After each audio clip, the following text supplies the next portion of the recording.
إن الحمد لله نحمده ونستعينه ونستغفره ونؤمن به ونتوكل عليه ونعوذ بالله من شرور أنفسنا ومن سيئات أعمالنا من يهده الله فلا مضل له ومن يضلله فلا هادي له وأشهد أن لا إله إلا الله وأشهد أن محمدا عبده ورسوله أما بعد فأعوذ بالله السميع العليم من الشيطان الرجيم قل إن صلاتي ونسكي ومحياي ومماتي لله رب العالمين۔ تمام تعریفیں اللہ رب العزت کے لیے ہیں جو ہمارا خالق و مالک ہے، آسمانوں اور زمین کا پیدا کرنے والا اور کل کائنات کا تنہا پالنہار ہے، جو وحدہ لا شریک لہ ہے، مستوی عرش ہے، اپنے احکامات کو نازل فرماتا ہے، کسی کی مجال نہیں کہ اس سے انکار کر سکے اور کسی کی مجال نہیں کہ اس سے سوال کر سکے۔ لا یسأل عما یفعل وهم یسألون، اور وہ جس سے چاہے سوال کرے۔ اللہ نے فرمایا یا ایھا الناس انتم الفقراء الی اللہ واللہ هو الغنی الحمید۔ اے نبی آپ کہہ دیجئے کہ جتنے لوگ ہیں سب کے سب، تم سب کے سب اللہ کے محتاج ہو، اور اللہ تم میں سے کسی کا محتاج نہیں، وہ ہر ایک سے بے نیاز ہے، وہ الحی ہے، القیوم ہے، وہ زندہ و جاوید ہے، وہی عزتیں دینے والا ہے، وہی ذلتیں دینے والا ہے، وہی بلندیوں کے فیصلے کرنے والا ہے، وہی پستیوں کے فیصلے کرنے والا ہے، وہی سب کو دینے والا اور عطا کرنے والا ہے، فیصلہ اسی کا ہے۔ لا راد لقضائہ الا ہو، اس کے فیصلوں کو اس کے علاوہ کوئی ٹال نہیں سکتا۔ اللہ کے حمد و ثنا کے بعد درود اور سلام ہو حضرت محمد مصطفیٰ صلی اللہ علیہ وسلم پر، جو خاتم النبیین ہیں، سید الاولین والآخرین ہیں۔ آپ کی ذات پر اللہ نے دین اسلام کو مکمل فرما دیا۔ اللہ نے فرمایا الیوم اکملت لکم دینکم واتممت علیکم نعمتی ورضیت لکم الاسلام دینا۔ آج کے دن میں نے تمہارا دین مکمل کر دیا اور اپنی نعمت تمہارے اوپر تمام کر دی، اور میں تمہارے لیے دین اسلام سے راضی ہو گئی۔ اللہ کی رحمتیں برکتیں ہوں تمام صحابہ کرام پر، تمام صحابیات پر، محدثین پر، محدثات پر، کل مومنین اور مومنات۔ حضرات گرامی، رمضان المبارک ختم ہوا، وہ مہینہ ہم سے رخصت ہو گیا، اور کل عید کی خوشیاں بھی منائی گئیں، عید الفطر، اور اس کے بعد شوال کا یہ مہینہ جو چل رہا ہے، آج اس کی 2 تاریخ ہے۔ اس مہینے کے لیے بھی ایک بڑی بات ہے۔ مسلم شریف کی روایت ہے، اور بھی دیگر جگہ پر ہے، ابو داؤد میں بھی ہے، ترمذی میں بھی ہے۔ اللہ کے نبی صلی اللہ علیہ وسلم نے فرمایا کہ جس نے رمضان کے روزے رکھے وَأَتْبَعَهُ سِتًّا مِّن شَوَّالَ، اور اس کے بعد شوال کا یعنی عید کا جو مہینہ ہے اس کے 6 روزے رکھے، تو ایسا رہے گا گویا اس نے 1 سال کے روزے رکھے۔ اور یہ 1 سال کے روزے میں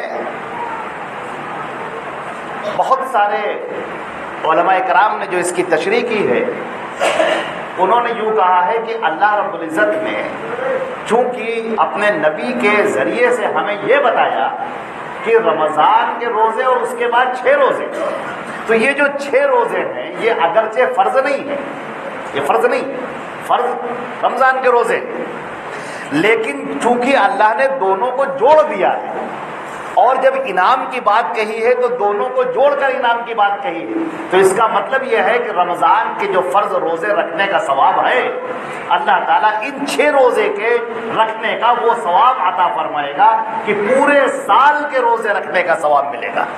آپ نے سال میں روزے نہیں رکھے، لیکن یہ 6 روزے ایسے ہوں گے کہ اللہ رب العزت اس کا ثواب پورے سال روزے رکھنے کا جو ثواب ہے اور جو فرض روزے رکھنے کا ثواب ہے وہ ثواب اللہ تعالیٰ عطا فرمائے گا۔ تو یہ ہے ان 6 روزوں کی بڑی فضیلت ہے۔ اچھا، اس میں ایک نقطہ اور بھی ہے، وہ نقطہ یہ ہے کہ یہ 6 روزے لگاتار نہیں رکھنے ہیں، جیسے رمضان کے روزے لگاتار رکھنے ہیں، لیکن یہ 6 روزے اس میں لگاتار نہیں رکھنے ہیں، بلکہ یہ عید کا جو یہ مہینہ ہے، شوال کا جو یہ مہینہ ہے، اس پورے مہینے کے اندر اگر 6 روزے رکھ لیے گئے، چاہے وہ ٹکڑوں ہی میں کیوں نہ ہو، تو بھی وہ اسی میں شامل ہو جائے گا۔ تو یہ بہت بڑی فضیلت کی بات ہے۔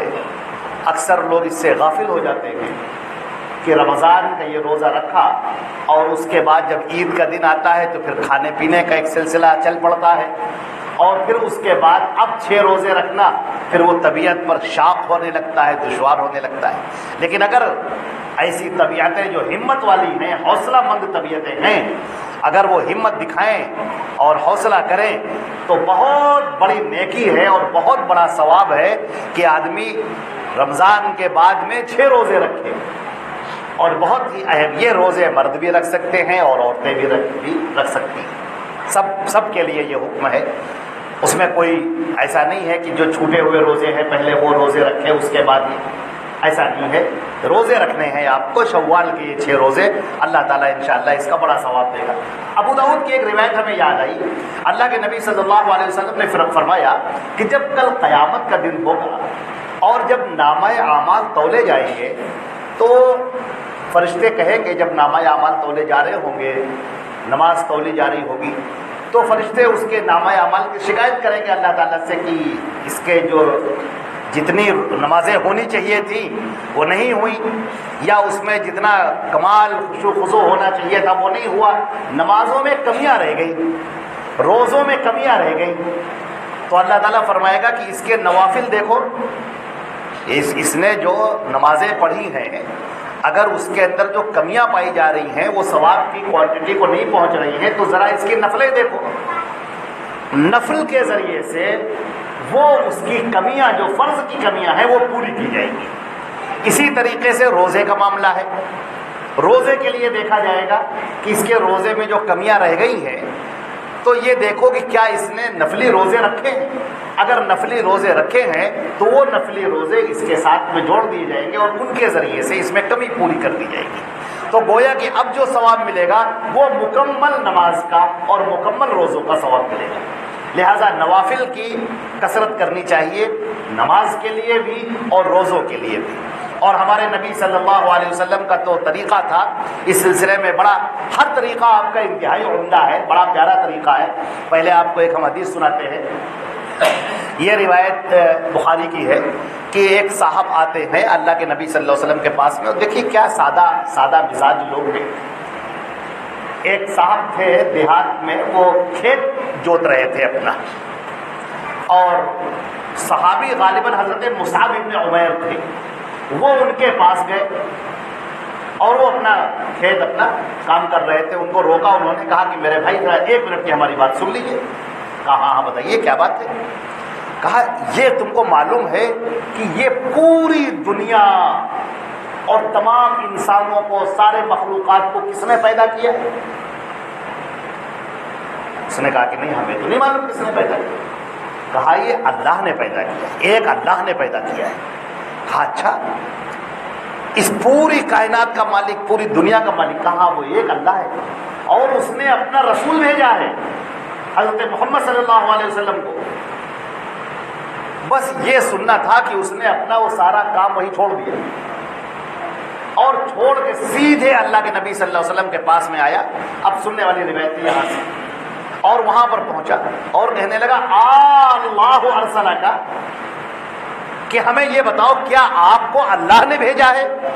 آپ کو اللہ نے نبی بنایا ہے؟ نبی کریم صلی اللہ علیہ وسلم نے کہا ہاں مجھے اللہ نے نبی بنایا ہے، میرے اوپر اللہ نے اپنا کلام اتارا ہے۔ کہا اچھا فما ہمارا کا، تو بتاؤ مجھے کیا حکم دیا ہے اللہ نے، کیا کہا ہے اس نے؟ تو دیکھیے نبی کریم صلی اللہ علیہ وسلم بہت سادہ بات کرتے ہیں، بڑی پختہ بات کرتے ہیں اور سالڈ بات۔ نبی کریم صلی اللہ علیہ وسلم نے کہا اللہ نے حکم دیا ہے کہ تم دن میں 5 وقت کی، دن رات میں 5 وقت کی نمازیں پڑھو، 5 وقت کی نماز کا حکم دیا ہے اللہ نے۔ کہا اچھا اور اس سے زیادہ کچھ؟ ان 5 وقت سے زیادہ تو نہیں ہے، 6 وقت کی تو نہیں ہے؟ کہا نہیں بس 5 وقت کی نمازیں ہیں۔ کہا اور کیا حکم دیا؟ کہا کہ سال بھر میں رمضان کا جب مہینہ آئے تو 1 مہینے کے روزے رکھنے ہیں۔ کہا بس 1 ہی مہینے کے ہیں، اس سے زیادہ تو نہیں ہے؟ کہا نہیں بس 1 مہینے کے روزے۔ کہا پھر بتایا، کہا اور اگر تمہارے پاس نصاب کو مال پہنچ جائے تو زکوٰۃ دینی ہے، اور اگر تمہارے اندر استطاعت ہو تو تمہیں حج کرنا۔ یہ بات سن کے اس نے کہا 5 وقت کی نمازیں ہیں، ٹھیک، اور سال بھر میں رمضان کے روزے ہیں، یہ تو 2 ہو گئے، مال میرے پاس ہے نہیں، تو یہ 2 چیزیں ہو گئی نا۔ نبی کریم صلی اللہ علیہ وسلم نے کہا ہاں۔ اب دیکھیے اس نے کیا کہا، اس نے کہا واللہ لا ازید علی ھذا ولا انقص، اللہ کی قسم، ہاں 1 ٹکڑا مجھ سے چھوٹ گیا، اس میں 1 ٹکڑا چھوٹ گیا، وہ بھی بیان کرتے ہیں کہ اللہ کے نبی صلی اللہ علیہ وسلم نے کہا کہ 5 وقت کی نمازیں تم پر اللہ نے فرض کی ہیں، الا ان تطوع، سوائے یہ کہ تم کچھ نفلیں خود سے پڑھنا چاہو، اور سال بھر میں رمضان کے روزے اللہ نے 1 مہینے کے فرض کیے ہیں، الا ان تطوع، سوائے یہ کہ تم خود سے کچھ روزے رکھنا چاہو۔ تو اب اس نے لاسٹ میں کیا کہا، اس نے کہا کہ اے اللہ کے رسول، یہ 5 وقت کی نمازیں فرض ہیں اور رمضان کے روزے فرض ہیں، بس کہاں فرض ہے یہ، الا تطوع، اپنی خوشی سے اپنی مرضی سے تم نفلیں پڑھنا چاہو تو پڑھو۔ اس نے کہا واللہ لا ازید علی ھذا ولا انقص من شیئا، اللہ کی قسم نہ میں اس سے کچھ کم کروں گا نہ اس سے زیادہ کروں گا، میں نے اپنی زندگی پر یہ فرض کر لیا، اب میں نہ اسے کبھی چھوڑوں گا، نہ اس میں زیادتی نہ اس میں کمی۔ اس کے بعد وہ اٹھنا چل پڑا۔ اللہ کے نبی صلی اللہ علیہ وسلم نے جو اس کا پختہ ارادہ عزم دیکھا، آپ نے فرمایا کہ افلح الرجل ان صدق، اگر اس نے جو کہا ہے کر دکھایا تو اللہ کی قسم یہ کامیاب ہو گیا، یہ جنتی ہو گئی۔ تو آپ دیکھیں کہ اسلام میں کتنے سادہ سے احکامات ہیں، بالکل سادگی۔ اب جو نفلی کی بات آئی، الا ان تطوع، سوائے یہ کہ تم اور اپنی طرف سے کچھ نفلیں پڑھنا چاہو تو تمہیں اللہ رب العزت کی خوشنودی اور ملے گی۔ 5 وقت کی نمازیں فرض ہیں، فجر کی 2 ہیں، ظہر کی 4 ہیں، عصر کی 4 ہیں، مغرب کی 3 ہیں، عشاء کی 4 ہیں، یہ ہو گئی فرض، یہ نمازیں اللہ نے فرض کی ہیں۔ اب دیکھیے، اب اللہ کے نبی صلی اللہ علیہ وسلم، اب اللہ کے نبی کچھ نفل پڑھ رہے ہیں، یہ تو فرض نمازیں ہوگی۔ اب اللہ کے نبی صلی اللہ علیہ وسلم جو ان فرض کے علاوہ پڑھ رہے ہیں اسی کو سنت کہتے ہیں۔ فرض کے علاوہ جو اللہ کے رسول نے نفلیں پڑھی ہیں، اللہ کے رسول نے اپنی طرف سے جو نفلیں پڑھی ہیں، اور اتنا بیلنس اس کے اندر قائم رکھا ہے کہ دنیا کا ہر آدمی اس پر عمل کر لے گا۔ فجر سے پہلے آپ 2 رکعت یہ کبھی نہیں چھوڑتے تھے، صحابہ کرام کی روایت ہے کہ یہ فجر کی 2 رکعت اور عشاء کے بعد جو وطر ہوتی ہے، یہ وطر اور فجر کی 2 رکعت اللہ کے نبی صلی اللہ علیہ وسلم کے ساتھ میں ہم لوگ سفر میں رہے، حضر میں رہے، جنگ میں رہے، ہر حالت میں رہے، یہ 2 آپ نے کبھی نہیں چھوڑی، کبھی چھوڑی نہیں۔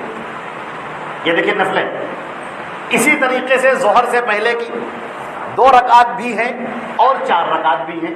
ظہر سے پہلے ظہر کی فرض سے پہلے اللہ کے نبی صلی اللہ علیہ وسلم نے کبھی 4 پڑھی ہیں اور کبھی آپ نے 2 ہی پڑھی ہیں، اور ظہر کے بعد آپ نے 2 رکعت پڑھی ہیں، اور اس کا اہتمام ایسا فرمایا کہ ایک مرتبہ حضرت ام سلمہ رضی اللہ تعالی عنہا کے یہاں آپ تشریف فرما تھے، اور عصر کی نماز آپ نے پڑھائی، اور عصر کی نماز پڑھانے کے بعد ان کے گھر میں گئے، اور اس کے بعد وہاں پر آپ نے 2 رکعت نماز پڑھی عصر کے بعد۔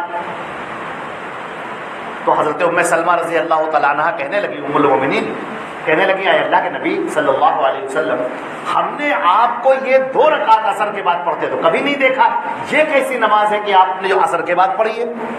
تو نبی کریم صلی اللہ علیہ وسلم نے کہا کہ ظہر کے بعد کچھ لوگ ہم سے وفد آ گیا تھا ملنے کے لیے، تو میں ان سے باتوں میں مشغول ہو گیا، اور ظہر کے بعد جو 2 رکعت سنت ہم پڑھتے ہیں وہ ہم پڑھ نہیں پائے، لہذا اب ہم نے اس کو پڑھا۔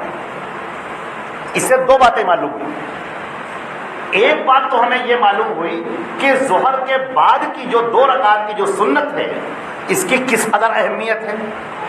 اتنی اہمیت کہ جب وہ نہیں پڑھ سکے کسی عذر کی بنیاد پر تو اللہ کے رسول نے اس کی قضا کی، یعنی اس کو پڑھا۔ اتنی بڑی نیکی آپ چھوڑنا نہیں چاہتے، اس کا مطلب یہ ہے کہ وہ بہت اہم ہے، اور ایک نبی بہتر جانتے ہیں کہ کیا چیز اہم ہے اور کیا غیر اہم ہے، کتنی اہم چیز ہے۔ اور اس سے یہ بھی بات پتہ چلی کہ اگر کوئی سنت کسی کی چھوڑی آئے اور وہ قضا کرنا چاہے تو پڑھ سکتا ہے، کوئی حرج نہیں. جیسے کسی کی عادت ہے مان لی تہجد پڑھنے کی، کبھی نہیں پڑھ سکا تو دن میں بھی پڑھ سکتا ہے، اس میں کوئی حرج نہیں. وتر کی نماز کسی کی چھوٹ گئی، اگر وہ پڑھنا چاہتا ہے کہ نہیں ہم قضا کرنا چاہتے ہیں، لازم تو نہیں، فرض تو نہیں، لیکن اگر کرنا چاہتا ہے تو وہ کر لے، کوئی حرجہ نہیں. اس سے یہ بھی بات معلوم ہوئی. تو اسی طریقے سے مغرب کے بعد کی جو سنت ہے اور عشاء کے بعد نبی کریم صلی اللہ علیہ وسلم 2 رکعت جو پڑھتے تھے، اور وطر کے لیے تو آپ نے کہا ہے کہ الوطر حق، وطر حق ہے، جس کا جی چاہے 5 پڑھے، جس کا جی چاہے 3 پڑھے، جس کا جی چاہے 1 پڑھے. تو آپ نے بیان نہیں کرتی یہ کیا ہے، یہ نوافل ہیں. تو آپ دیکھیے اللہ کے نبی صلی اللہ علیہ وسلم نے ہمیں نوافل کا بھی طریقہ بتا دیا کہ اگر کوئی شخص اپنی بزی لائف میں، بزی زندگی میں نوافل کے لیے ٹائم نکالنا چاہے تاکہ فرض کی کمی پوری ہو جائے، کل جب اللہ کے ہاں وہ جائے اور اس کی نمازیں جب تولی جائیں اور اس کے اندر کچھ کمی رہ جائے تو نوافل کے ذریعے سے یہ کمیاں پوری ہو جائیں، اس کا اہتمام کرنا چاہیے. اسی طریقے سے روزوں کے اندر کچھ کمیاں رہ جائیں تو اس کے اہتمام کرنا چاہیے. اب روزوں کے سلسلے میں دیکھیے اللہ کے نبی صلی اللہ علیہ وسلم کا طریقہ یہ تھا کہ ایام 20 کے روزے 13، 14 اور 15 جو قمری جو عربی تاریخ ہے، عربی تاریخ کی 13، 14 اور 15 اسے ایام 20 کہا جاتا ہے. 20 کے معنی آتے ہیں روشن کے، چونکہ ان دنوں میں چاند مکمل روشن ہوتا ہے 13، 14 اور 15 پہ مکمل. تو یہ 3 روزے آپ لگاتار رکھتے تھے، ایام 20 کے روزے، اسے آپ نہیں چھوڑتے تھے. اس کے بعد دوشنبہ اور جمعرات کا روزہ. دوشنبے کے بارے میں تو آپ نے یہ بھی کہا کہ میری پیدائش دوشنبے کے دن ہوئی ہے، تو میں اس خوشی میں کہ اللہ نے مجھے نبی بنایا ہے، اتنا بڑا مقام دیا ہے، مرتبہ دیا ہے، تو میں اس کو روزے رکھتا ہوں، تم بھی رکھا کرو. اس سے ہمیں کیا پتا چلا، اگر کوئی اللہ کے نبی کی ولادت کی خوشی منانا چاہے کہ اللہ کے نبی ہمارے درمیان نبی بنا کر بھیجے گئے، اتنا بڑا اللہ نے احسان کیا، یقیناً یہ احسان ہے، بہت بڑا احسان ہے اللہ کا کہ اس نے ہمارے درمیان نبی بھیجا، حضرت محمد مصطفیٰ صلی اللہ علیہ وسلم کو نبی بنایا. اگر وہ نبی بنا کر نہ بھیجتا تو ہم لوگ گمراہیوں میں پڑے ہوتے، لیکن اللہ نے نبی بنا کر بھیجا. ہم بہت خوش ہیں، ان کی ولادت پر ہم خوشی منانا چاہتے ہیں، تو خوشی ویسے مناؤ جیسے اللہ کے رسول نے بتایا ہے کہ میری پیدائش دوشنبے کے دن ہوئی ہے، لہٰذا میں اس خوشی میں روزہ رکھتا ہوں، تم بھی روزہ رکھا کرو. تو اگر کوئی مسلمان اس طرح سے ہر دوشنبے کو اور جمعرات کا روزہ بھی اللہ کے رسول صلی اللہ علیہ وسلم پابندی سے رکھتے تھے، دوشنبہ اور جمعرات کا روزہ، اور ادھر ایام 20 کے روزے. اور اس کے بعد پھر شعبان کا مہینہ جو رمضان سے پہلے کا مہینہ ہے. حضرت عائشہ فرماتی ہیں کہ شعبان کے مہینے کے علاوہ میں نے اللہ کے رسول کو کسی مہینے میں مکمل روزے رکھتے نہیں دیکھا، یعنی پورا مہینہ آپ روزہ رکھتے ہو اس حساب کے کبھی نہیں دیکھا. تو آپ دیکھیں یہ بڑی مختصر سی، کوئی بہت زیادہ نہیں. آدمی اگر عمل کرنا چاہے، ہم میں سے ہر آدمی، چاہے وہ عورت ہو یا مرد ہو، جوان ہو یا بوڑھا ہو، یا دنیا کے کسی خطے میں رہنے والا ہو، اگر وہ اس کی پابندی کرنا چاہے تو بڑی آسانی سے پابندی کر سکتا ہے. اب آپ کو ایک ہم روایت سناتے ہیں، ایک حدیث سناتے ہیں. اللہ کے نبی صلی اللہ علیہ وسلم نے فرمایا کہ اللہ نے فرمایا، اس کو کہتے ہیں حدیث قدسی. اللہ نے فرمایا، کیا فرمایا اللہ نے؟ کہ مجھے بہت زیادہ پسند ہے کہ جب بندہ میری فرض کردہ چیز کو ادا کرتا ہے. اللہ تعالیٰ فرماتا ہے مجھے یہ بات بہت پسند ہے کہ جو چیز میں نے فرض کی ہے بندہ اس کو جب ادا کرتا ہے. اسے اللہ نے نماز جمعہ ہے فرض ہے، ظہر ہے، عصر ہے، مغرب ہے، نمازیں جو فرض ہیں، رمضان کے روزے ہیں فرض ہیں، زکوٰۃ ہے فرض ہے، حج ہے فرض ہے. تو جو فرض چیز آدمی کرتا ہے تو اللہ تعالیٰ کو یہ بہت پسندیدہ ہے. اللہ تعالیٰ فرماتا ہے مجھے بڑا محبوب ہے. اب آگے دیکھیے، پھر بندہ مجھ سے لا یزال یتقرب الی العبد بالنوافل. پھر ایسا ہوتا ہے کہ بندہ نفل جب پڑھتا ہے، نفلی نمازیں جو میں نے فرض نہیں کی، نفل پڑھتا ہے، اس نفل کی وجہ سے بندہ لگاتار مجھ سے قریب ہوتا رہتا ہے. آگے فرمایا یہاں تک کہ میں اس کا ہاتھ بن جاتا ہوں جس سے وہ پکڑتا ہے، اس کا پیر بن جاتا ہوں جس سے وہ چلتا ہے، بالکل مجھ سے قریب ہو جاتا ہے. اب یہ جو اتنا قربت، یہ قربت کس معنی میں؟ کہ اللہ رب العزت اس بندے کے اوپر اتنا مہربان ہوتا ہے، اتنا زیادہ مہربان ہوتا ہے کہ وہ بندہ اللہ سے اس قدر قریب ہوتا ہے کہ ایک دوسری حدیث کے اندر فرمایا گیا کہ من عاد لی ولی فقد آذنتہ بالحق، اگر میرے اس ولی سے کوئی دشمنی کرتا ہے تو میں اس سے اعلان جنگ کرتا ہوں۔ اور فرمایا رب اکبر اشعث لو اقسم علی اللہ لابرہ، کتنے ہی ایسے بال بکھرائے ہوئے اور پراگندہ حال لوگ ہیں کہ اگر وہ اللہ کے نام پر قسم کھا لے تو اللہ ان کی قسم پوری کر دیتا ہے۔ یہ نوافل کی بات ہے، چھوٹی موٹی چیز نہیں ہے۔ ابھی آپ جمعے کی نماز پڑھیں گے، اس کے بعد آپ 2 رکعت نفل پڑھیں گے، اللہ کے نبی صلی اللہ علیہ وسلم کا طریقہ رہا ہے، کبھی آپ نے 2 پڑھی ہیں، کبھی 4 بھی پڑھی ہیں۔ اسی طریقے سے آپ مغرب ہے، عشاء ہے، فجر ہے، یہ جو سنتیں آپ پہلے پڑھ رہے ہیں بعد میں پڑھ رہے ہیں جو سنتیں، یا اپنی طرف سے آپ کا ایسے جی چاہا کہ ہم کچھ نفل پڑھیں اور آپ اللہ کے لیے نفل پڑھ رہے ہیں، یہ نوافل ہلکی پھلکی نہیں، ان کا بڑا مقام ہے۔ اس قدر مقام ہے، اس قدر مقام ہے کہ بندہ اللہ کے اتنا قریب ہو جا رہا ہے کہ بالکل وہ آیت آ گئی قرآن پاک کی آیت کہ نبی کریم صلی اللہ علیہ وسلم کے بارے میں اللہ نے کہا جب میدان بدر قائم ہوا اور وہ دشمن جب سامنے آئے اور نبی کریم صلی اللہ علیہ وسلم نے زمین سے مٹی اٹھائی اور اٹھا کے ایسے پھینک دیا، یہ آپ نے غصے میں کیا، لیکن اللہ نے اس کے اوپر کیا کہا وما رمیت اذ رمیت ولکن اللہ رما، اے نبی جب تم نے زمین سے ان مٹی اٹھائی اور اٹھا کر پھینکی تو تم نے نہیں پھینکی، وہ ہم نے پھینکی، وہ عمل تمہارا تھا نہیں، وہ عمل ہمارا تھا۔ تو بندہ کبھی اللہ کے نزدیک اتنا مقرب ہو جاتا ہے کہ اس کے منہ سے نکلی ہوئی بات اللہ اس کی لاج رکھ لیتا ہے۔ اس بندے کے ساتھ اگر کوئی برا سلوک کرتا ہے تو اللہ فرماتا ہے میں اس سے اعلان جنگ کرتا ہوں۔ کتنا بڑا مقام ہے اسی دنیا میں رہتے ہوئے، یہ مقام تو فرشتوں کو بھی نصیب نہیں ہے۔ یہ مقام جو اللہ نے آپ کو عطا کیا ہے کہ بندہ نفل کے ذریعے اللہ سے قریب ہوتا رہے، یہ نوافل نماز کے ذریعے سے، روزوں کے ذریعے سے، صدقات اور خیرات، زکوٰۃ تو اللہ نے فرض کی ہے، وہ تو آپ پر فرض ہے، بہت بڑا مقام ہے اس کا، لیکن اس کے علاوہ جو اللہ کی راہ میں آپ نے خرچہ کیا۔ اب ایک اور بات بتا دیں، جب آپ اللہ کی راہ میں خرچہ کریں تو پیسوں کی طرف مت دیکھیں، پتہ نہیں، اللہ کی راہ میں جب آپ خرچہ کریں تو پیسوں کی طرف مت دیکھیں۔ 1 روپیہ اگر آپ نے نکالا ہے اور اللہ کے نام پر نکالا ہے، وہ اس 1 روپیے کی بہت حیثیت ہے، وہ میزان میں بہت بھاری ہے۔ آپ کی نگاہ میں ہو سکتا ہے اس کی کوئی وقت نہ ہو کہ 1 روپیہ میں نے نکال دیا، نہیں، اللہ کی راہ میں کس کے نام پر تم نے نکالا، یہ سب سے بڑی بات ہے۔ کس کے نام پر یہ پیسہ نکلا، یہ پیسہ اللہ کے نام پر نکالا ہے تم نے، اس پیسے کی قیمت بڑھ گئی، اس کا ثواب بڑھ گیا، اس کا وزن بڑھ گیا۔ اب یہ عام روپیے کی طرح نہیں ہے، عام سکوں کی طرح نہیں ہے، بلکہ اب میزان میں اس کا بہت بڑا مقام ہے۔ تو وہ پیسہ اللہ نے فرمایا کہ اللہ کے نبی صلی اللہ علیہ وسلم نے کہا کبھی ہرگز کسی بھی نیکی کو، کسی بھی صدقے کو حقیر نہ جاننا، حقیر مت سمجھنا کسی بھی نیکی کو۔ یہ نیکیاں اللہ کے نزدیک بہت بڑے مقام کی حامل ہوتی ہیں، ہمیں دنیا میں پتہ نہیں ہوتا۔ اب بہترین صدقہ کون سا ہے، اعلیٰ ترین صدقہ کون سا ہے؟ آپ نے فرمایا کہ جب تم صدقہ نکال رہے ہو اور تمہارے دل کو تکلیف بھی ہو رہی، وَأَنْتَ صَحِيحٌ شَحِيحٌ، تم بالکل توانا ہو، پیسے نکال رہے ہو، وہ شحیح، تمہیں اس کی ضرورت بھی ہے، لالچ بھی ہے، یہ نکالتے ہوئے کھل رہا ہے اور تم اللہ کے نام پر نکال رہے ہو، اللہ کو یہ بہت زیادہ پسندیدہ ہے۔ اور زیادہ صدقہ کرنا چاہو تو جو تمہاری سب سے مرغوب شے ہے وہ تم اللہ کی راہ میں صدقہ کر رہے ہو، یہ اللہ کو بہت زیادہ پسندیدہ ہے، یہ اس کے کیٹیگریز ہے۔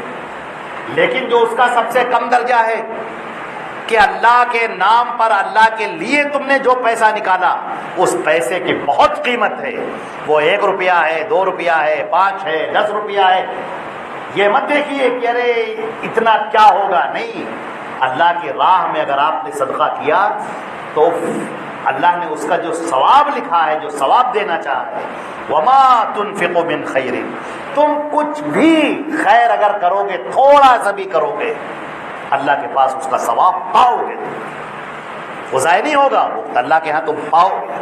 تو جب بھی آپ 1 روپیہ صدقہ کریں، یہ سوچ کر صدقہ کریں کہ ہم 1 روپیہ نہیں بلکہ سونے کا ایک ڈلی، سونے کا ایک بسکٹ، سونے کا ایک کوئن ہم صدقہ کر رہے ہیں۔ یہ ہماری نگاہ میں 1 روپیہ ہے، لیکن اللہ کی نگاہ میں اس کی بہت قیمت ہے۔ تو یہ جو نوافل کے ذریعے سے، عام صدقات اور خیرات کے ذریعے سے ہم جو اللہ کا قرب حاصل کرتے ہیں، یہ قرب اللہ کے نزدیک بہت بڑا مقام اور بہت بڑا مرتبہ رکھتا ہے۔ اور یہی نوافل وہ ہیں جو ہمیں اللہ کی اس آیت کا مصداق بناتی ہیں کہ اے نبی آپ کہہ دیجئے قل ان صلاتی ونسکی ومحیای ومماتی للہ رب العالمین، آپ یہ کہہ دیجئے کہ بے شک میری نماز، میری قربانی، میرا جینا، میرا مرنا، یہ سب اللہ رب العالمین کے لیے، سب اللہ رب العالمین کے لیے۔ روزہ گزرا ہے، روزے کے اندر ہمیں سکھایا گیا کہ اپنی زبان پر قابو رکھنا ہے، روزہ رکھ کر آپ کو لڑائی نہیں کرنی ہے ورنہ آپ کا روزہ بیکار ہو گیا، جھوٹ نہیں بولنا ہے آپ کا روزہ بیکار ہو گیا، ماں باپ کے ساتھ بدسلوکی نہیں کرنی ہے، روزہ آپ کا بیکار ہو گیا۔ یہ جو سکھایا گیا، زبان پر قابو رکھنا، دل پر قابو رکھنا، شرمگاہ پر قابو رکھنا، ذہن کے اندر اٹھنے والے خیالات پر قابو رکھنا، ہاتھ پیروں پر قابو رکھنا، غلط کام نہ ہو، یہ روزہ ایک ٹریننگ تھا کہ یہ 1 مہینہ آپ نے اللہ کے لیے گزارا ہے، اب باقی زندگی بھی اسی طرح سے گزارنی ہے۔ اب باقی زندگی کے اندر بھی یہی نیکیاں ہونی چاہیے، یہی تقویٰ ہونا چاہیے، یہی اللہ کا خیال ہونا چاہیے، یہی نمازوں کی کثرت ہونی چاہیے اور نفلی روزوں کی کثرت ہونی چاہیے، قرآن پاک کی تلاوت ہونی چاہیے، قرآن پاک کا سمجھنا ہونا چاہیے، حدیثوں کا پڑھنا ہونا چاہیے، اس پر عمل ہونا چاہیے، ذکر و اذکار ہونا چاہیے، چلتے اور پھرتے، اٹھتے اور بیٹھتے اللہ کا ذکر کرتے رہنا چاہیے۔ یہ ہماری زندگی اب ہونی چاہیے۔ اللہ کے نبی صلی اللہ علیہ وسلم فرماتے ہیں، ایک صحابی کہتے ہیں کہ میں چلا جا رہا تھا اور میں اللہ کے نبی آگے تھے اور میں پیچھے پیچھے چل رہا تھا اور آپ خاموش تھے، تو میں اپنی زبان سے کچھ پڑھتا چلا جا رہا تھا، لا حول ولا قوت الا باللہ پڑھ رہا تھا میں۔ اللہ کے نبی صلی اللہ علیہ وسلم میری طرف متوجہ ہوئے اور آپ نے کہا کہ تمہیں پتہ ہے لا حول ولا قوت کنز من کنوز الجنہ، لا حول ولا قوت الا باللہ، کتنا چھوٹا جملہ ہے، اللہ کے علاوہ نہ کوئی طاقت ہے نہ کوئی قوت ہے، بس لا حول ولا قوت الا باللہ۔ اس میں بعض لوگ علی العظیم لگا دیتے ہیں جو حدیث سے ثابت نہیں، لا حول ولا قوت الا باللہ یہی تک ثابت، جو چیز جہاں تک ثابت ہو وہیں تک پڑھنا چاہیے۔ لا حول ولا قوت الا باللہ، آپ نے فرمایا کنز من کنوز الجنہ، یہ جنت کے خزانوں میں سے خزانہ۔ یا ایسے ہی آپ نے لا حول ولا قوت الا باللہ پڑھا، آپ نے جنت کا ایک بہت بڑا خزانہ حاصل کر لیا ایک بار پڑھنے پہ۔ درود شریف آپ نے پڑھا، آپ نے فرمایا جس نے میرے اوپر 1 مرتبہ درود پڑھا اللہ اس کے اوپر 10 مرتبہ اپنی رحمتیں نازل کرتا ہے۔ یہ جب رحمتوں کا لفظ آ جائے تو عموم ہو جاتا ہے، وہ کیا نازل کرتا ہے وہ آپ بھی نہیں سمجھتے، عمومیت ہوتی ہے۔ جتنی قسم کی نعمتیں ہو سکتی ہیں جو آپ سوچ سکتے ہیں اور جو ہم نہیں بھی سوچ سکتے، اللہ تعالیٰ وہ ساری نعمتیں ہمیں عطا کرتا ہے، سب لکھ دیتا ہے۔ اس دنیا کے اندر اگر اللہ تعالیٰ ان نعمتوں کا بدلہ دے دے تو اسے سنبھال ہی نہیں پائیں گے ہم۔ یہ دنیا بہت چھوٹی ہے، بہت چھوٹی جگہ ہے۔ یہ جب مرنے کے بعد جو ہمیں میدان محشر کے بعد جو ہمیں جنت ملے گی وہ ہے سب سے مکمل دنیا، وہ مکمل دنیا ہے جہاں پر جسم بھی مکمل ہوگا، نعمتیں بھی مکمل ہوں گی اور زندگی بھی مکمل ہوگی، جہاں پر موت نہیں ہوگی، جہاں پر بیماری نہیں ہوگی، جہاں پر غم نہیں ہوگا، رنج نہیں ہوگا۔ اور اس وقت جب ہم دنیا کی طرف دیکھیں گے تو ایسا لگے گا کہ بالکل بس ایک چند سیکنڈ اور چند لمحات گزار کر آئے، ایسا لگے گا کہ بس دنیا میں ہم بس چند یادیں رہ جائیں گی بس، اور کچھ نہیں۔ وہ دنیا ہے۔ اللہ نے فرمایا وَفِي ذَلِكَ فَلْيَتَنَافَسِ الْمُتَنَافِسُونَ، اس جنت کے لیے لوگوں کو چاہیے محنت کرو، دوڑو، مقابلہ کرو، ایک دوسرے سے آگے بڑھو، ایک دوسرے سے آگے بڑھنے میں مقابلہ کرو۔ اس میں دیکھو کہ انہوں نے اتنا پڑھا ہے تو ہم اس سے زیادہ پڑھیں گے، انہوں نے اتنا صدقہ دیا ہم اس سے زیادہ دیں گے، اور وہ اتنا اللہ کے راہ میں نکلے ہیں، دوڑے ہیں، محنت کیے، ہم اس سے زیادہ کریں گے، انہوں نے اتنے روزے رکھے ہم اس سے زیادہ رکھیں گے۔ اس میں کمپٹیشن ہونا چاہیے، میاں بیوی میں کمپٹیشن ہونا چاہیے، دوستوں میں ہونا چاہیے، رشتہ داروں میں ہونا چاہیے، ساتھیوں میں ہونا چاہیے۔ اس سلسلے میں اللہ کی راہ میں اخلاص کے ساتھ، دل کے ساتھ جو بھی کام کریں اللہ کے لیے، یہ زبان اللہ کی یاد میں کر رہے، ہمیشہ اللہ کا ذکر کرتے رہے، سبحان اللہ، الحمدللہ۔ میرے بھائیوں بہت جلد وہ وقت آ جانے والا ہے کہ ہماری روح ہمارے بدن سے کھینچ لی جائے گی اور ہم بے جان ہو کر پڑے ہوں گے اور ہماری روح کو دوسرا جسم دیا جا رہا ہوگا، اور وہ جسم پانے کے بعد ہم یہ چاہیں گے کہ اب ہم سبحان اللہ کہیں، وہ ہم کہیں گے، ہم چاہیں گے سورۃ الفاتحہ پڑھیں، بڑا ثواب ہے، پڑھیں گے آپ، نماز پڑھیں، بالکل پڑھیں گے آپ، لیکن ثواب نہیں ملے گا، اب ثواب ختم ہو، آپ جو کرنا چاہیں کریں، لیکن ثواب نہیں ملے گا، رجسٹر لپیٹ دیا گیا، ختم۔ جو یہ دنیا کے اندر جو زندگی ملی ہوئی ہے، جو سانسیں ملی ہوئی ہیں، اس کے اندر جب ہم سبحان اللہ کہتے ہیں، الحمدللہ کہتے ہیں، استغفار پڑھتے ہیں، درود شریف پڑھتے ہیں، قرآن پاک پڑھتے ہیں، نمازیں پڑھتے ہیں، روزہ رکھتے ہیں، صدقات دیتے ہیں، اللہ کا ذکر کرتے ہیں، دین کی باتیں کرتے ہیں، اس کا ہمیں ثواب مل رہا ہوتا ہے، اور اتنا ثواب ملتا ہے کہ کوئی کمپیوٹر بھی اسے جوڑ نہیں سکتا، سب فیل ہو جائیں گے، اتنا زیادہ ثواب ملتا ہے۔ اس دن کے آنے سے پہلے پہلے، روح کے نکالے جانے سے پہلے پہلے اس دنیا کی زندگی کو ہم غنیمت سمجھیں۔ اللہ تعالی ہمیں اس کی توفیق عطا فرمائے۔ میں اپنی باتوں کے باتوں پر ختم کرتا ہوں۔ اقول قولی ھذا استغفر اللہ لی ولکم ولسائر المسلمین من کل ذنب۔